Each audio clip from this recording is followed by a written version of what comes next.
Yung idol, kumusta? Mandragma Sports TV nga pala. Ating usapan, Barangay Libra Trade Approve na may bagong player at RJ Abrientos may gustong patunayan sa lahat. Pero bago nung nga yan, kung bago pa lang sa aking channel, huwag mong kalimutan mag-subscribe at i-click ang notification bell para like kang updated sa ating latest upload natin. So nakakatapos lamang po sa laban ng Barangay Libra at Converse Fiber XR mga idol. Masasabing tagumpay nga naging laban ng ating Barangay Libra na parang lumakas pa rin ang naging bawat performance sa pangunguna na nga ba ang nasabing guard player na si RJ Abrientos at big man na si Japit Aguilar. Sabik na nga rin ang lahat dahil bumalik na rin ang nagiging ng ating Barangay Libra at nakapasok na rin patungong simis. Akala na nga rin ng lahat na matitihado nga ang Barangay Libra na parang nai-improve na rin ang naging performance ng ating Barangay Libra.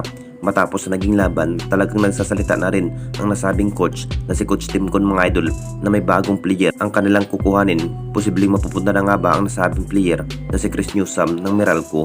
Ito na nga ba ang magandang nasa isip ng ating Barangay Libra na mapupunta ang nasabing player na si Chris Newsome?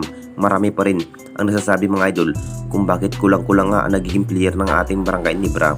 Maraming player naman ng ating Barangay Libra ngayong season mga idol, tulad nga ni Bunpi Sumal at Jason David at Raymond Aguilar, pero hindi pa rin sapat na mabibigyan ni Coach Tim ng mahabang playing time. Mataas na kumpiyansa pa rin ni Coach Tim na mas lalo pang lumakas kapag mapupunta ang nasabing player sa kamay ng ating Barangay Libra na si Chris Newsome. Kung makapagdesisyon ang Barangay Libra Management na magkakasa ng trade, talagang opisyal na nga bang ganap bilang Libra player na si Chris Newsome, baka makakahabol pa sa playoffs. At dito na naman tayo sa isa pa nating balita. RJ Abrientos may gustong patunayan sa kupunan ng Barangay Libra na parang mas lalo pang lumakas at nai-improve ang naging performance sa nasabing player na si RJ Abrientos dahil kumamada pa rin ng 21 points ang kanyang naiitala sa kupunan ng Barangay Libra laban sa kupunan ng Converge. Binuhat nga ang kupunan ng Barangay Libra, magandang performance nga ang kanyang ipinikita at lalo na sa assist.